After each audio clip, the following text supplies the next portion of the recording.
Hello മക്കളെ, so final എക്സാമിനെ നേരിടാനുള്ള അവസാനവട്ട പ്രിപ്പറേഷനിലാണ് നിങ്ങൾ അല്ലെ. അപ്പൊ എക്സാമിന് പോകുന്നതിന് മുൻപ് കുറച്ച് കാര്യങ്ങൾ മിസ്സിന് നിങ്ങളോട് പറയാറുണ്ട്. എന്തൊക്കെയാണെന്ന് ചോദിച്ചാൽ ഈ ഒരു പാറ്റേണിൽ ആയിരിക്കും നിങ്ങൾക്ക് ചോദ്യങ്ങൾ വരിക. ഇത് ഞാൻ എക്സ്പ്ലെയിൻ ചെയ്യുന്നില്ല, എല്ലാ ലൈവിലും കണ്ടന്റ് വീഡിയോയിലും ഒക്കെ നമ്മൾ കാണുന്നതാണ്. കഥാപാത്ര നിരൂപണം, ജീവചരിത്രക്കുറിപ്പ്. ജീവചരിത്രക്കുറിപ്പ് എന്താണ്? ആത്മകഥ നമ്മൾ സ്വന്തമായിട്ട് എഴുതുന്നു. ആൻഡ് ജീവചരിത്രക്കുറിപ്പ് മറ്റൊരാൾ നമ്മളെ കുറിച്ച് എഴുതുന്നതാണ്. സോ ജീവചരിത്രക്കുറിപ്പ് ഉണ്ടാവാം, അഭിപ്രായക്കുറിപ്പ് ഉണ്ടാവാം, വിലയിരുത്തൽ കുറിപ്പ്, ദെൻ വിശകലന കുറിപ്പ്. ഇങ്ങനെയൊക്കെ മാറി മാറി മാറി കുറിപ്പുകളൊക്കെ എഴുതാൻ വരും. പോസ്റ്റർ നിർമ്മിക്കാൻ വരും, ഉപന്യാസം, ആസ്വാദന കുറിപ്പ്. ഇതൊക്കെ ചോദ്യ പേപ്പറിൽ നിങ്ങൾക്ക് പ്രതീക്ഷിക്കാവുന്ന ചോദ്യങ്ങളാണ്. പിന്നീട് ഒരു കാര്യം ശ്രദ്ധിക്കേണ്ടത്, ഒരിക്കലും മക്കള് പാഠപുസ്തകത്തിൽ നിന്ന് മാത്രമുള്ള ചോദ്യങ്ങളായിരിക്കും വരിക എന്ന് കരുതരുത്. നിങ്ങളുടെ പാഠപുസ്തകത്തിലെ ഒരു കവിത തരുന്നു, ഓക്കെ, ആ കവിതയുമായി താരതമ്യം ചെയ്യാൻ മറ്റൊരു കവിത, പുറമേ നിന്നൊരു കവിത ചിലപ്പോ എവിടെ കാണും? ചോദ്യ പേപ്പറിൽ കാണും. അല്ലെങ്കിൽ നിങ്ങളുടെ ഒരു പാഠഭാഗത്തെ ഒരു ഗദ്യഭാഗം പറയുന്നു, എന്നിട്ടൊരു കവിത തരുന്നു. ആ കവിതയുടെ ആശയവും ഈ ഗദ്യഭാഗം അല്ലെങ്കിൽ ഈ പാഠഭാഗത്തെ ആസ്പദമാക്കി വിലയിരുത്തൽ കുറിപ്പ് തയ്യാറാക്കുക. അല്ലെങ്കിൽ ഒരു സംഭവത്തിൽ നിങ്ങളുടെ അഭിപ്രായം എഴുതിക്കൊണ്ട് അഭിപ്രായ കുറിപ്പ് തയ്യാറാക്കുക. ഇങ്ങനെയൊക്കെ ചോദ്യങ്ങൾ വരാം. അപ്പൊ ഓരോ ചോദ്യങ്ങൾക്കും ഇതേപോലെ ഒരു പാറ്റേൺ ഉണ്ടായിരിക്കും. അതായത് ഈ ഓരോ പോയിന്റുകളും നിങ്ങളുടെ ആൻസറിൽ ഉണ്ടെങ്കിൽ മാത്രമാണ് നിങ്ങൾക്ക് ഓരോ മാർക്കും ലഭിക്കുക. ഇങ്ങനെ ഓരോ സബ് ഡിവിഷൻസ് ഓരോരോ ചോദ്യങ്ങൾക്കും ഉണ്ട്. നമ്മൾ ഒരുപാട് ഇതിനെ കുറിച്ച് പഠിച്ചിട്ടുണ്ട് അല്ലെ. ഇപ്പൊ വിശകലന കുറിപ്പാണെങ്കിൽ 2 മാർക്ക് വീഴുന്നത് ഈ പോയിന്റ്, ഇത്രയും പോയിന്റ് നിങ്ങളുടെ കയ്യിൽ ഉണ്ടായിരിക്കണം. അതായത് വിലയിരുത്തലിന് വിധേയമാകേണ്ട വിഷയത്തെ വിശകലനം ചെയ്ത് ആശയം, അനുഭവം എന്നിവ സാന്ദർഭികമായി അവതരിപ്പിച്ചിട്ടുണ്ട്. ഇങ്ങനെ ഓരോന്നിനും പല പല ഘടകങ്ങളുണ്ട്. അത് മനസ്സിലാക്കുക മക്കളെ. ചിലപ്പോൾ നിങ്ങൾക്ക് തരിക 6 പ്രവർത്തനങ്ങളായിരിക്കും. ഇതിൽ 6 പ്രവർത്തനങ്ങൾക്കും നിങ്ങൾ ഉത്തരം എഴുതേണ്ടതായി വരില്ല. ചിലപ്പോൾ ചില പ്രവർത്തനങ്ങൾ തീർച്ചയായും ഉത്തരം എഴുതേണ്ടവ കാണും. മിക്ക ചോദ്യ പേപ്പറിലും ഒന്നാമത്തെ പ്രവർത്തനത്തിന് തീർച്ചയായും ഉത്തരം എഴുതുക, ബാക്കിയുള്ള 5 പ്രവർത്തനങ്ങളിൽ ഏതെങ്കിലും 4 എണ്ണത്തിന് ഉത്തരം എഴുതുക. ഇങ്ങനെയൊക്കെ ആയിരിക്കാം. അത് എന്താണെന്ന് ആ ഇൻസ്ട്രക്ഷൻസ് ആദ്യം ചോദ്യ പേപ്പറിലെ ഏറ്റവും ഫ്രണ്ടിലെ പേജ്, ഏറ്റവും മുൻപിലുള്ള പേജ് വളരെ നന്നായി വായിച്ച് മനസ്സിലാക്കി എത്ര ചോദ്യങ്ങൾക്കാണ്, ഏതൊക്കെ പ്രവർത്തനങ്ങൾക്കാണ് ഉത്തരം എഴുതേണ്ടതെന്നുള്ളത് ആദ്യം മനസ്സിലാക്കി വെക്കുക. പിന്നീടുള്ളത് സമയത്തിന്റെ അറേഞ്ച്മെന്റ് ആണ്. അതായത് മിക്ക എക്സാമുകളിലും മക്കൾക്ക് 2 മണിക്കൂറാണ് അലോട്ട് ചെയ്യുക അല്ലെ. അപ്പൊ 2 മണിക്കൂർ 5 പ്രവർത്തനങ്ങളാണ് ചെയ്യേണ്ടതെങ്കിൽ ഒരു പ്രവർത്തനത്തിന് എത്ര സമയം കിട്ടും എന്നുള്ള കാര്യം കാൽക്കുലേറ്റ് ചെയ്യാം. ഒരു പ്രവർത്തനത്തിന് എനിക്ക് എത്ര സമയമാണ് കിട്ടുക? അതായത് 60 120 മിനിറ്റുകൾ നിങ്ങളുടെ മുന്നിൽ ഉണ്ടായിരിക്കും. ആ 120 മിനിറ്റുകൾക്കുള്ളിൽ 5 പ്രവർത്തനമായിരിക്കും നിങ്ങൾക്ക് ചിലപ്പോൾ ചെയ്യേണ്ടതായിട്ട് വരിക. അപ്പോൾ ഓരോ പ്രവർത്തനം എഴുതുന്നതിനും എത്ര സമയം എന്നുള്ളത് കാൽക്കുലേറ്റ് ചെയ്ത് വെക്കുക.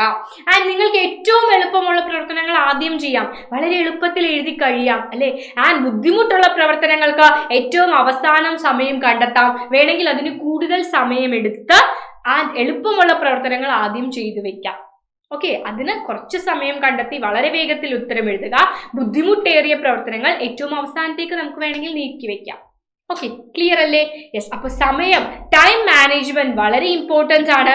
മലയാളമാണ്. ചില മക്കൾക്ക് ഒരുപാട് കാര്യങ്ങൾ എഴുതാൻ കാണും. അറിയാവുന്ന ഒരു ഉത്തരം തന്നെ ഒരുപാട് സമയം എഴുതിക്കൊണ്ടിരിക്കരുത്. ബാക്കിയുള്ളവയ്ക്കുള്ള സമയം നഷ്ടപ്പെടും. ആൻഡ് ഒരു ടെൻഷനും വേണ്ട. പിന്നെ മക്കൾ ശ്രദ്ധിക്കേണ്ടത് വളരെ നന്നായിട്ട് വായിക്കുക, വായനാശീലം വളർത്തിയെടുക്കുക. എന്നാൽ മാത്രമേ നിങ്ങൾക്കിപ്പോ പുറമേ നിന്നുള്ള കവിതകളും ഗദ്യഭാഗങ്ങളും ഒക്കെ വായിച്ച് അതിന്റെ അർത്ഥം നിങ്ങൾക്ക് മനസ്സിലാകുന്നുണ്ടോ എന്ന് ചെക്ക് ചെയ്യാം.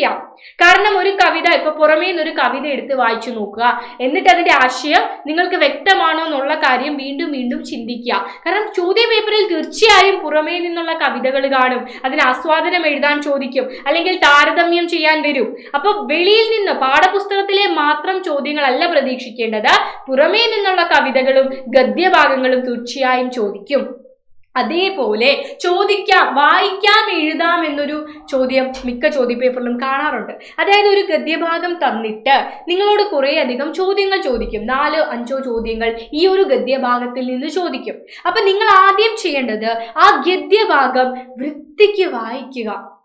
ശ്രദ്ധിച്ച് വൃത്തിക്ക് വായിക്കുക മക്കളെ. കാരണം എന്നാൽ മാത്രമേ ആ ചോദ്യങ്ങൾക്കുള്ള കൃത്യമായ ഉത്തരം നിങ്ങൾക്ക് ലഭിക്കൂ. നിങ്ങളെ കൺഫ്യൂസ്ഡ് ആക്കാൻ, നിങ്ങളെ സംശയത്തിലാക്കാൻ വേണ്ടിയിട്ട് ഓരോ മാച്ചിങ് ആയിട്ടുള്ള ഉത്തരങ്ങളൊക്കെ ആയിരിക്കും അവർക്ക് തരിക. അതിൽ നിന്ന് കൃത്യമായ ഉത്തരം കണ്ടെത്തണമെങ്കിൽ കോൺസെൻട്രേറ്റ് ചെയ്ത് വായിക്കണം, വളരെ ശ്രദ്ധയോടെ വായിക്കണം. അങ്ങനെയുള്ള ചോദ്യങ്ങൾ ഒരിക്കലും അവസാനത്തേക്ക് വെക്കരുത്. വായിക്കാം എഴുതാം എന്നുള്ള ചോദ്യങ്ങൾ ഒരിക്കലും അവസാനത്തേക്ക് വെക്കരുത്.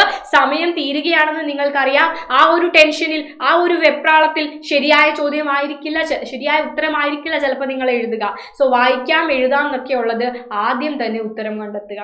ഓക്കെ, ഒരു ഗദ്യഭാഗം തന്ന് ഒരു ഗദ്യഭാഗം വായിച്ച് അതിനുള്ള ഉത്തരങ്ങൾ, അതിൽ നിന്ന് കുറെ ചോദ്യങ്ങൾ ചോദിക്കാം. ആ ചോദ്യങ്ങൾക്കുള്ള ഉത്തരം ആദ്യം തന്നെ എഴുതുക. ക്ലിയർ അല്ലേ? പിന്നെ മക്കളെ, ഓരോന്നും എഴുതുമ്പോൾ ഓരോ സാധനങ്ങളും അത് എന്തെങ്കിലും ആയിക്കോട്ടെ, വിശകലനക്കുറിപ്പോ താരതമ്യക്കുറിപ്പോ അഭിപ്രായക്കുറിപ്പോ ആസ്വാദനമോ എന്തുമായിക്കോട്ടെ, പാരഗ്രാഫ് ഖണ്ഡിക തിരിച്ചെഴുതാൻ ശ്രദ്ധിക്കുക. ഇങ്ങനെ ഒരു 2 പേജ് നിറച്ചു കൂട്ടി എഴുതാതെ ഒരു പാരഗ്രാഫ്, ഒരു ഖണ്ഡിക, അടുത്ത ഖണ്ഡിക, അങ്ങനെ ഖണ്ഡിക തിരിച്ച് എഴുതുക. എഴുതുമ്പോൾ ശ്രദ്ധിക്കേണ്ടത് അവ തമ്മിൽ ഒരു പരസ്പര ബന്ധം വേണം. ആശയങ്ങൾ തമ്മിൽ ഒരു പരസ്പര ബന്ധം വേണം. ഒന്നാമത്തെ പാരഗ്രാഫിൽ നിന്ന് ആ ആശയവുമായിട്ട് ഒരു ബന്ധവും ഇല്ലാത്ത കാര്യം ഒരിക്കലും രണ്ടാമത്തെ പാരഗ്രാഫിൽ എഴുതരുത്.